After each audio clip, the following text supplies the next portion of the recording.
Okay, you all welcome. Welcome to Rain Church. We're so glad you're here. Oh my goodness. It's been over a year since we've been together, you all. Just look around. Just turn and look around and see your people, our people. It'd be so beautiful. Hey, people. To be together. I know. Isn't it lovely? Isn't it lovely? A couple things. I woke up this morning, I was so mad at God. I was like, really? Really? This is what you did, our first Sunday back. And then I said, what a great reminder that this pastor has no control. And that is a beautiful thing for us to remember. And then I texted my colleagues, yes? And in the month of May of 2021, we've already had more precipitation than in our rainy month of February. More precipitation than in our rainy month, and raining California is always a good thing. It's always a good thing. No precipitation. Welcome. We're glad you're here. So I texted a colleague of mine who's a veteran, and I said, oh, it's raining the first Sunday we're back outside. And he said two things. In the Army, we say, if it's not raining, you aren't training, is the first thing. And he said the second thing is, you ain't sugar. You are not going to melt. So get out there and worship. And I said, okay, you're right, you know? So I share that with you as words of wisdom from my dear colleagues. Welcome, you all. We are so glad to be together again here. Wow. Even in the midst of this weather, God is good, right?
It's a poem by Mary Oliver. When I am among the trees, especially the willows and the honey locust, equally the beech, the oaks, and the pines, they give off such hints of gladness, I would almost say that they save me, and daily. I am so distant from the hope of myself in which I have goodness and discernment, and never hurry through the world, but walk slowly and bow often. Around me, the trees stir in their leaves and call out, "Stay a while." The light flows from their branches, and they call again. "It's simple," they say, "and you too have come into the world to do this, to go easy, to be filled with light, and to shine." Thank you.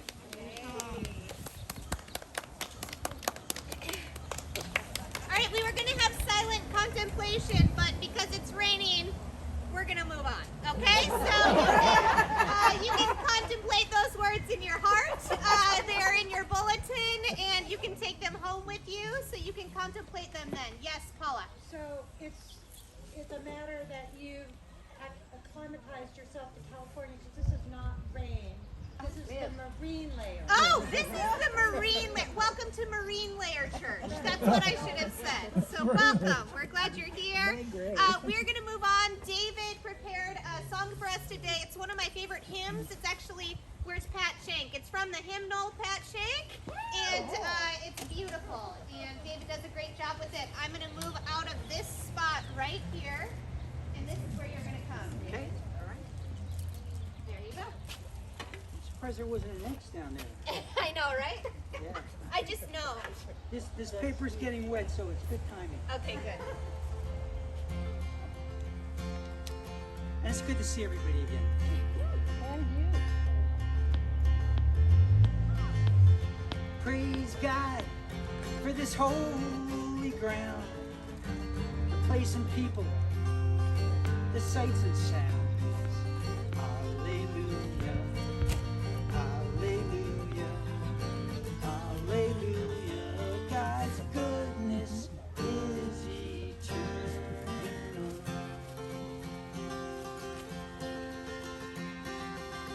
Praise God, in whose words we find the food for body, the soul and mind. Hallelujah, hallelujah, hallelujah. God's goodness is eternal.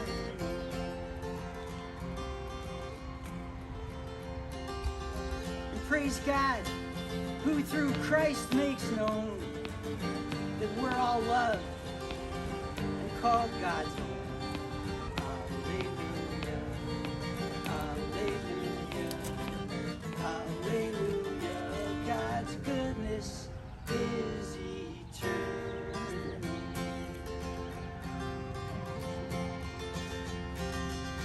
And praise God, who befriends, who raises and humbles, breaks and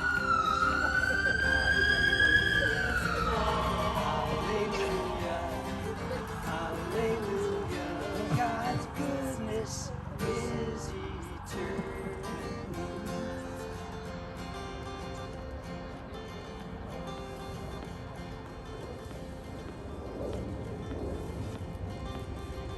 Where praise ends, praise is begun.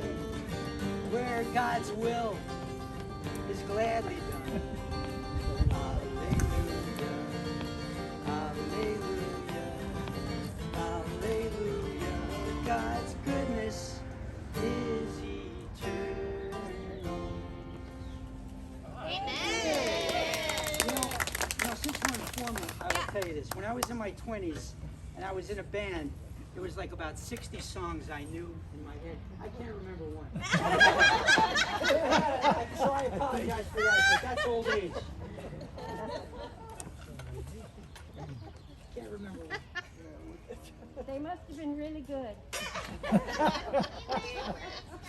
Stop raining. Oh, good. Thank you, Clarice, for telling us that. Oh, darn. Now it's starting again. All right. Well, I'm going to try to preach this sermon that's soaking wet. So here we go. Bless you. Bless you. All right, I'm going to read to you, friends. I was going to read both scripture readings, but I'm going to read to you from Isaiah 55, 8 through 13 from the Message, okay? So you've got NRSV in your bulletin, but I'm going to read the Message, so there will be some differences there, okay? So hear now these words from Isaiah 55. I don't think the way you think. The way you work isn't the way I work. This is God's decree. For as the sky soars high above earth, so the way I work surpasses the way you work. And the way I think is beyond the way you think. Just as the rain and snow descend from the skies and don't go back until they've watered the earth, doing their work, making things grow and blossom, producing seed for farmers and food for the hungry, so will the words that come out of my mouth not come back empty-handed. They'll do the work I sent them to do. They'll complete the assignment I gave them. So you will go out in joy. You'll be led into a whole and complete life. The mountains and hills will lead the parade, bursting with song. All the trees of the forest will join the procession, exuberant with applause, clapping their hands. No more thistles, but giant sequoias. No more thorn bushes, but stately pines. Monuments to me, to God, living and lasting evidence of God. May God bless this reading from the sacred story of our faith. Let's come together in prayer.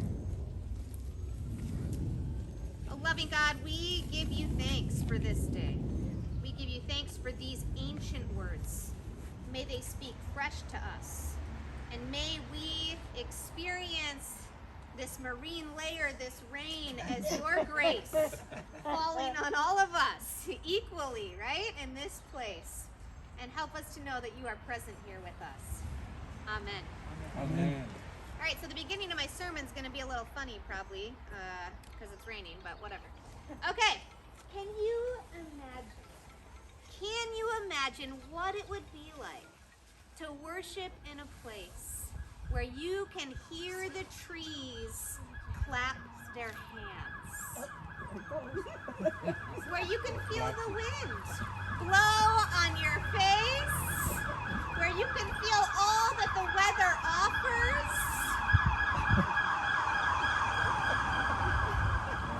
where you can be reminded that in the Hebrew, ruach means breath, wind, and spirit of God. All three of those things at one time, right? Can you imagine a place where art, faith, and nature meeting is not just something we talk about, but something we live?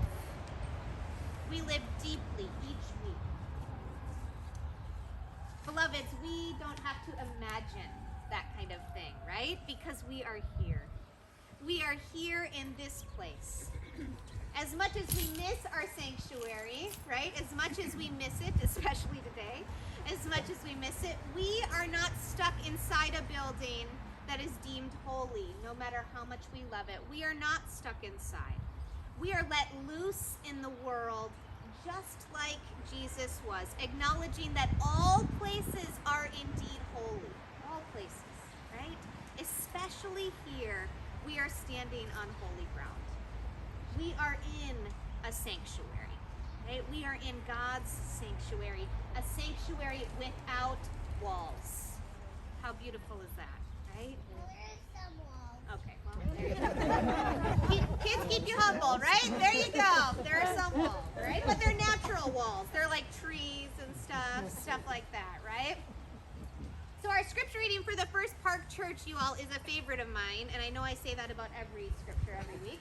But this one I really mean it, okay? This one I really mean it, because This one I love so much, it was actually in my wedding, this scripture reading. It is one of my all-time favorites. The title of this passage in the NRSV is called An Invitation to Abundant Life. Okay? So here's why I like it. One scholar reminds us that the prophet is speaking here to people who are in desperate need of hope. These are people who, in the trauma of the Babylonian exile, their lives were torn apart, their houses were demolished, their country was lost in the midst of that exile, right? And so the prophet's audience, the prophet who is speaking these words, their audience was not so sure that they believed in God anymore, right? Was not so sure that they believed in this God of their ancestors. And then comes in Isaiah with this exuberant, lyrical conclusion. Not just to Isaiah, but to the whole Deutero-Isaiah text. This is the end. This is the very conclusion, right? And so one scholar says this. She says the prophet is presenting those who are rightfully doubting with a word of hope. And that word of hope is that the Lord has this purpose of transforming the exiles' fractured lives. So I don't really even need to speak of the connections, right? We have experienced in some ways a little taste of that exile over this last year, haven't we? Being apart from family, being apart from church, being scared, our lives being completely torn apart. We have experienced a little piece of that. And so what does the prophet say? What does the prophet bring to a hurting community? The prophet brings poetry, right? Of course the prophet brings poetry. Poetry that speaks of another way, that imagines a whole new world where it is good and full of hope, and even nature celebrates. Even nature celebrates. So that's why I love this passage, right? Yes, life is hard. Yes, there is pain. Yes, it sometimes feels like there's no way forward. Yes, sometimes it rains on the first Sunday that you are back worshiping together outside. And Isaiah comes in and says, yes, and. Yes, and there is still hope. Something is going on, you guys. I'm feeling very... Yeah, let's stop and pray for a minute. Let's just stop and pray for a minute, okay? Because something's going on. Let's just pause and pray.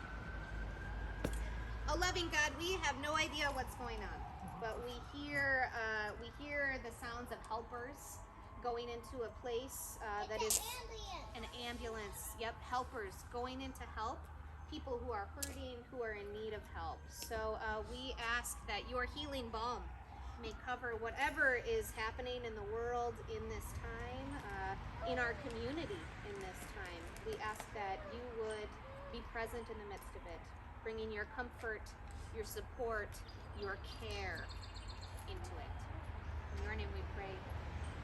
Amen. Amen. So that Isaiah, you all came in with a yes and. A yes and reminded them that hope is always present. So I'm going to tell you all about something that happened this week that I thought was really beautiful. I was clapping my hands this week, which I know won't surprise any of you because I'm pretty exuberant, pretty enthusiastic person. But this week, you all, I got to hear the final presentations from the architecture students who have been dreaming about our space here. And they talked about the role of church in society and what they learned from us. So let's wait for this to go. We can't hear you. Okay, we'll pause. Wow.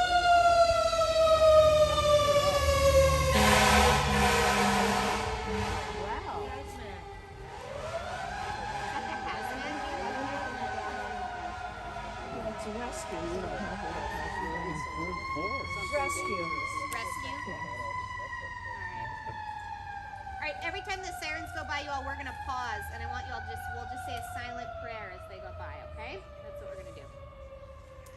All right, so I talked to these architecture students, and you all, they were like not into church. I heard all their backstories. Some were raised Catholic and were like, whatever, you know. I mean, they left the church behind a long time ago, and I heard some stories about the pain that the church had caused, right?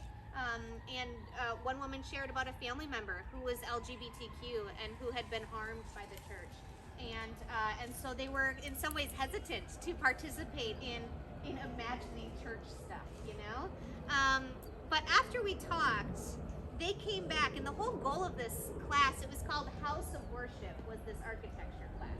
And the whole idea was, what is the purpose of church in the world today? And how can architecture respond to what that purpose is?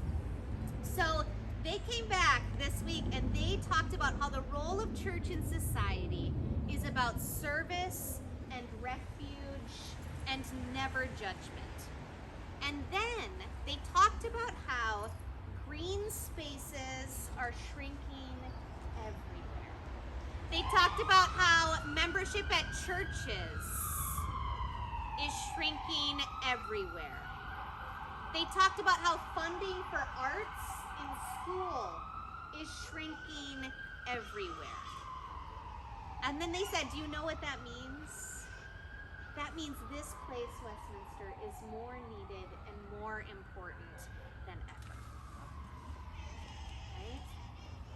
So they talked about this place where art, faith, and nature meet, and they talked about how this is a place for peace and balance and intergenerational play and transformation and learning and co-creating art and science and community with God. So they said all these things, you all. I'm going to try to get them to come do the presentations for you, for our whole church, so that you can hear it and see it. They had some really big ideas, which I was really excited about. You're eating? You can eat and worship out here. That's okay. So, anyways, one of the presenters shared this quote. It's a quote from Frank Lloyd Wright, and who is not a perfect human, so I'm not like lifting him up as this great human. But none of us are perfect. And he said this thing that I think really fits for us. Frank Lloyd Wright said, I believe in God, only I spell it nature. I believe in God, only I spell it nature. And here's an interesting thing. This is another way of saying what our scripture for today said. That this natural world, these are monuments to God. These are monuments to God.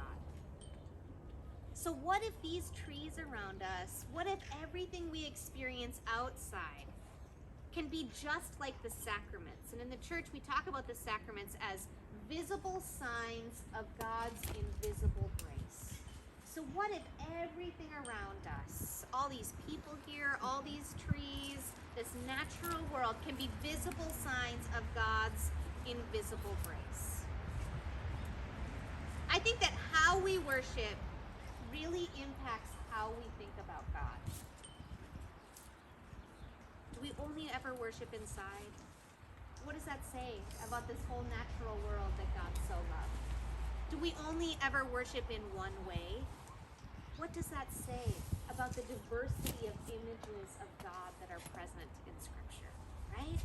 So it is so good for us to be doing these new things so that the way we worship doesn't limit how we understand God, but instead helps us to expand how we think about God. So, okay, here's something I've learned, you all, in the many years that I have been alive.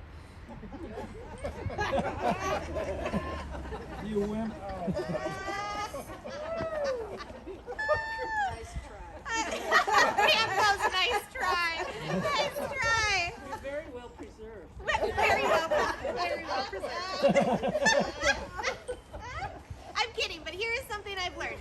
Open spaces equal open minds. Open spaces equal open minds. When I'm like stuck in writer's block in the midst of a sermon, do you know what I do? I walk outside. I walk outside and I look up. When I'm feeling anxious about one little thing in my life and I'm stuck on it, and you know you can get in those spirals in your mind with one little thing that you're stuck on, I walk outside and I look up. And so I was thinking about this one day, and I was actually talking to my therapist about it. I said, oh, I do this thing sometimes, you know, whatever, maybe it's crazy, I don't know. And she said this, she said, oh, you zoomed out. Oh, you zoomed out. She said, I call this horizon therapy. She said, horizon therapy. She said all these technical brain things about it, right? About how we need to zoom out to remind ourselves how big life is around us. That life is not just what is right in front of you, it is so much bigger, and that's how you get perspective, right? That's how you get perspective. So she said all these brain science and psychology things, and what I thought is that is as important for our spiritual life as it is for our psychological well-being and as it is for our brain health. We might find ourselves thinking, oh, God is only this way, or oh, only faithful people, they only live this one way, or oh, we can only worship and do church this one way, right? And that's when we need to zoom out. And we need to remind ourselves that God is so much bigger and so much more open and so much more imaginative than we could ever even dream of. So you all, welcome to our summer of zooming out. We did a really good job today. I'm really proud of you all. You all get gold stars for coming to worship today. This is great. So this is our summer of zooming out. This is our summer of experimenting, our summer of expanding how we think about God and how we think about worship. And who knows, you all, as we keep expanding who we are and how we worship and what we can imagine, I think we might just hear some hills singing and some trees clapping their hands. Can't wait for that. Thanks be to God. Amen. All right, we're going to have some music here, but we are going to move on to our prayers of the people and our sharing of Thanksgiving. Okay, you all?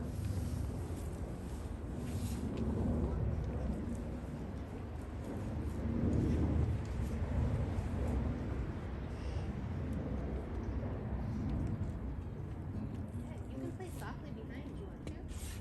You can play softly behind if you want. Yeah, that's what I'm doing. Yeah.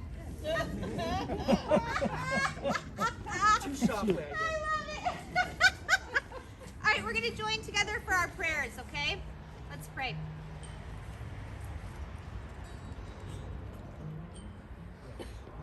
Creator God, earth maker, pain bearer, life giver, source of all that is and that shall be, father and mother, parent of us all.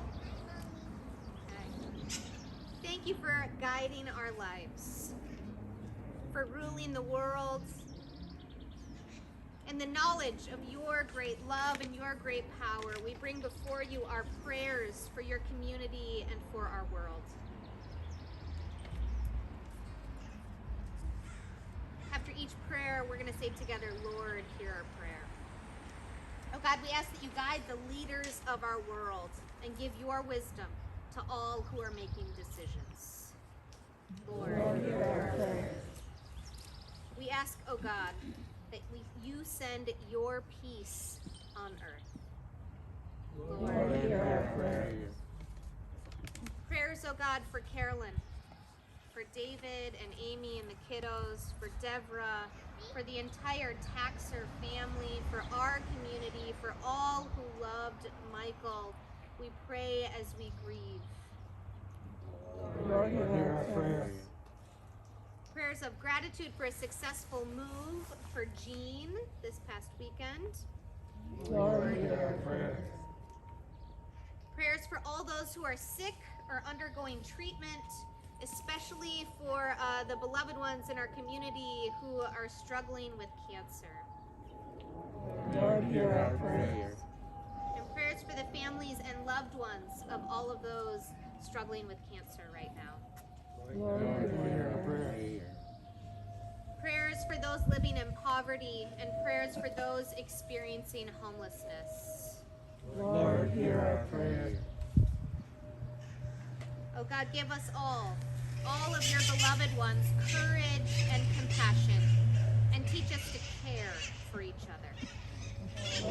hear our prayers. The birds are praying with us.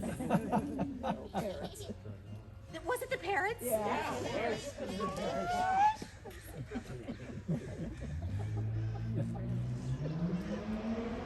Creator God, earth maker, pain bearer, life giver, source of all that is and all that shall be, you know all our prayers on our hearts and our minds, and you hold them with us. So Father and Mother, parent of us all, hear us now as we say the prayer that Jesus taught us, saying together, Our Father, Who art in heaven, hallowed be thy name. Thy kingdom come, thy will be done, on earth as it is in heaven. Give us this day our daily bread, and forgive us our debts, as we forgive our debtors. And lead us not into temptation, but deliver us from evil. For thine is the kingdom, and the power, and the glory forever. Amen. All right, beloveds, I think we have time to just do a couple of Thanksgivings. So if any of you have anything on your heart or your mind that you want to raise up in the midst of our community here, I would just invite you to, keep your mask on and say it as loud as you can. And I'll be able to hear it, and I can say it louder, okay, if no one can hear you. So, all right, I'm going to invite you now, so just raise your hand if you have any sharing of Thanksgiving that you want to share with our community. Carolyn. Just the wonderful support of everybody. Wonderful support of our community right now. Paula. I was so thankful to see on Tuesday's session meeting the plan for this amphitheater and how beautiful it is. Yay! Glorious. Yeah. You all, this is exciting. We have a plan for this amphitheater. So if you didn't like the rain and you want to donate money, we have a whole plan. So we'll be unveiling that to the congregation soon, and we'll be so excited to share with you our vision for this place. So thank you, Paula. Yes. Yeah, Francis. Grateful to be here with everyone, first time live, and so grateful for the time I had with you all. Amen. Francis, our intern here, she's going to leave us and go over to my friend Nathan's church, Christ United, for a little bit. But Francis, we are so glad you've been with us, and I think we'll get you at one more outdoor service. Okay, she'll be at one more outdoor service, so we can say thank you and goodbye and all of those beautiful things. So wonderful. Pam.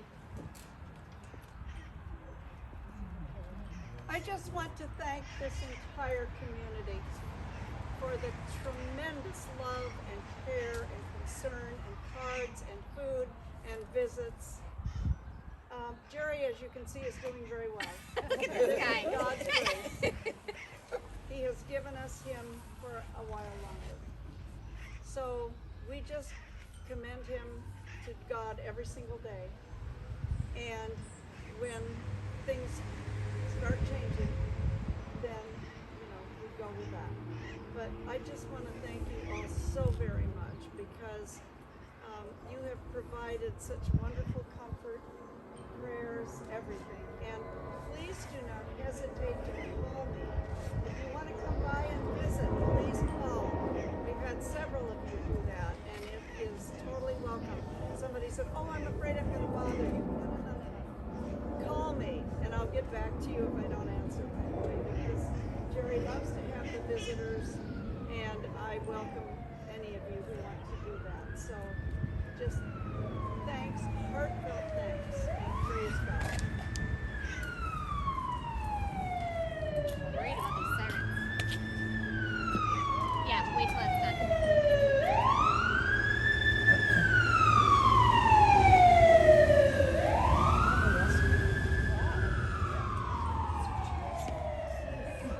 Well, I want to just, for people that aren't aware of our Mormon angels that have been, it helped save Bob's back, which he could now use in our new place in Minnesota. But and now you can tell the little story, but these young men were absolutely wonderful in getting a lot of things done on the property. Yes, amen. Well, first, let's give Bob a big round of applause. He has been buildings and grounds chair extraordinaire, and I don't know if you all know, but they have bought a house. The Poses have bought a house in Minnesota, so they're going to be splitting their time. So we're so sad to see them go. But Bob did this really incredible thing. In addition to being buildings and grounds chair, he's been the community greeter for the entire campus. And one day these Mormons came to campus. Jerry's, the Mormons came to campus. And they were incredible. They were so kind and gracious, and they said, "Can we help?" And Bob said, "Of course." And I was like, "Are they going to try to convert us?" And Bob was like, "No, I think they just want to help." And so there were how many groups of them? There were four different groups of two young Mormon guys, and they worked with Bob how many hours a week? 4 to 6 hours. 4 to 6 hours a week around campus. And it ended up being a beautiful thing, didn't you? I mean, Bob became friends with them and, took them to games, and it really turned into this really beautiful thing. So that was such a gift. Such a gift. Yeah, exactly. And we learned about Mormonism. Yeah, we sure did. We learned a lot. So it was great. All right, any other Thanksgivings? Paula? We're so grateful for the parents who've joined us. Oh, are they in worship with us? Oh, I'm so glad they are my favorite. I love them. Oh my gosh. I know. Let's search the rest of it. Yes, they do. Men's group next Sunday. Okay? If you're a man or you identify as a man, men's group next Sunday. Don, did you have something? Yeah, I just wanted to say thank you to Tom Hain for volunteering to fill in for Bob. Thanks, Bob. Did you all hear that? Tom said, It's amazing. Tom said There's gotta be some thank you to people Tom Hain who agreed to fill in for Bob while he's gone. Tom did not agree to that. All right, you all. Well, thanks be to God. So for all of these things, spoken and unspoken, for this time together today, let us say together, thanks be to God. Thanks be to God. All right, we're going to close by just quietly with masks on. So please wear your masks. We're going to quietly, like not above a talking voice, sing the peace. Oh my gosh. Something is going on. I'm really worried. Never heard this before. No, it's never like this. Something is going on. But I need someone who can sing to start us on the right pitch. Leslie or Don. I don't care which one. Okay, peace. Okay. 2, 3. Peace I leave with you, my friends. Peace the world cannot give. Peace I leave with you, my friends. So let your joy be ever full. Peace I leave with you, my friends. So let your joy be ever full. Amen, you all. Thanks be to God. Amen. Amen.